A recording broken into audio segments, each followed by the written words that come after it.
తెలంగాణ భవన్లో సీఎం కేసీఆర్ అధ్యక్షతన సర్వసభ్య సమావేశం జరిగింది. ఈ భేటీలో పార్టీ నేతలకు సీఎం కేసీఆర్ దిశానిర్దేశం చేశారు. ఎన్నికల్లో అనుసరించవలసిన వ్యూహంపై చర్చించారు. షెడ్యూల్ ప్రకారమే ఎన్నికలు జరుగుతాయని సీఎం కేసీఆర్ స్పష్టం చేశారు. సిట్టింగ్ ఎమ్మెల్యేలు జాగ్రత్తగా పని చేసుకోవాలని సూచించారు. పని చేయని ఎమ్మెల్యేల తోకలు కట్ చేస్తానని సీరియస్ వార్నింగ్ ఇచ్చారు కేసీఆర్.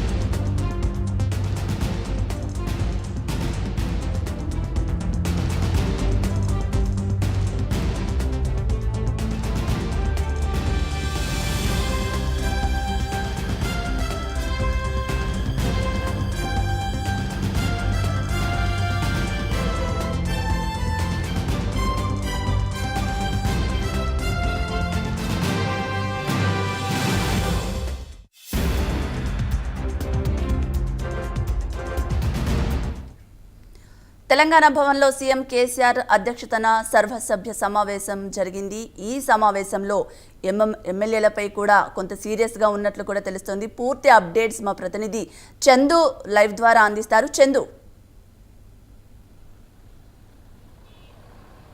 కల్పన, తెలంగాణ భవన్లో బాడీ మీటింగ్ కొనసాగుతూ ఉంది. అయితే ఉదయం కేసీఆర్ వచ్చిన తర్వాత ఆయన మొదటగా తెలంగాణ తల్లి విగ్రహం దండేశారు. తర్వాత పార్టీ జెండాను ఆవిష్కరించిన తర్వాత మీటింగ్ ప్రారంభమైంది. మీటింగ్ ప్రారంభం కాగానే TRS party secretary general Keshava Rao ప్రసంగించారు. ఆ తర్వాత కేటీఆర్ ఒక తీర్మానాన్ని ప్రవేశపెట్టారు. ఆ తర్వాత కేసీఆర్ మాట్లాడారు. ముఖ్యంగా బీఆర్ఎస్ పార్టీ బలోపేతంపైన ఆయన ప్రధానంగా మాట్లాడినట్టుగా తెలుస్తోంది. ముఖ్యంగా పార్టీ సంబంధించిన ఎమ్మెల్యేలపై కేసీఆర్ చాలా సీరియస్ అయినట్టుగా కూడా తెలుస్తోంది. ముఖ్యంగా పనిచేయని ఎమ్మెల్యేలను తోకాలు కట్ చేస్తాను, ఖచ్చితంగా మీరంతా గ్రామాల్లో తిరగండి, ప్రజలను చైతన్యపరచండి, కార్యకర్తలను అందరినీ కూడా చాలా బాగా చూసుకోవాలని కూడా కేసీఆర్ సమావేశంలో చెప్పినట్టు తెలుస్తుంది. ఒకవేళ ఎవరైతే సరిగ్గా పనిచేయరో వాళ్ళ తోకాలు కట్ చేస్తానని కూడా సీరియస్గా కేసీఆర్ మాట్లాడినట్టుగా తెలుస్తుంది. ఎందుకంటే ఇప్పటికే ఆత్మీయ సమావేశాలలో చూసాం, చాలా చోట్ల బీఆర్ఎస్ పార్టీలో ఎమ్మెల్యేలు, మాజీ ఎమ్మెల్యేలు, టికెట్ ఆశావహుల మధ్య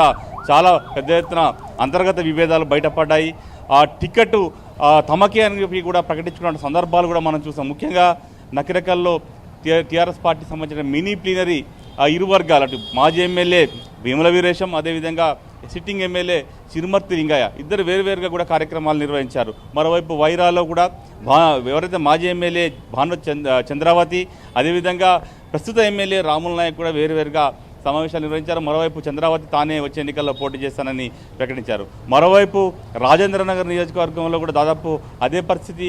ఎవరైతే సబితా ఇంద్రారెడ్డి మంత్రి తనయుడు కార్తీక్ రెడ్డి కూడా తాను వచ్చే ఎన్నికల్లో రాజేంద్రనగర్ నుంచి పోటీ చేస్తానని చెప్పి కూడా ప్రకటించుకున్నారు.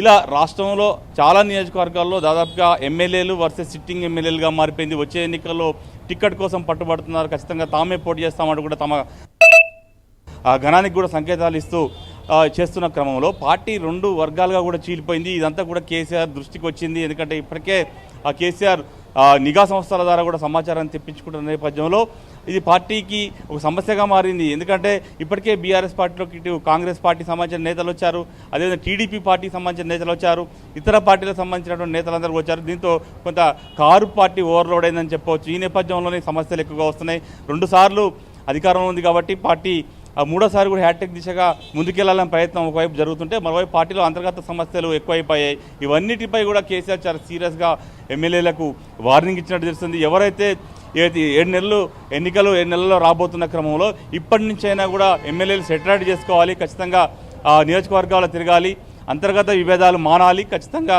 మిగతా క్యాడర్ను అంతా కలుపుకుపోవాలనేటువంటి విషయాన్ని కూడా ఈరోజు ఎమ్మెల్యేలకు దిశానిర్దేశం చేశారు. ఎవరైతే తమ పెర్ఫార్మెన్స్ను మార్చుకోరో, పనితీరు మార్చుకోరో వాళ్ళపై కఠిన చర్యలు ఉంటాయనేటువంటి సంకేతాలు అయితే ఇక పంపినట్టు తెలుస్తుంది. మొత్తంగా చూసినట్టయితే ఈరోజు జనరల్ బాడీ మీటింగ్లో కూడా కొన్ని తీర్మానాలు కూడా ప్రవేశపెట్టారు. ముఖ్యంగా దేశవ్యాప్తంగా దళిత బంధు పథకాన్ని తీసుకెళ్లాలి, అదేవిధంగా మతోన్మాద శక్తుల పట్ల యువత చైతన్యంగా ఉండాలి అన్నటువంటి అంశాలన్నింటిపైన కూడా ఈరోజు సుదీర్ఘంగా ఒక చర్చ అయితే జనరల్ బాడీ మీటింగ్లో జరుగుతుంది. మొత్తంగా చూసినట్టయితే ఎన్నికల ఎజెండాగానే లక్ష్యంగా ఈరోజు బీఆర్ఎస్ జనరల్ బాడీ సమావేశం జరుగుతోంది.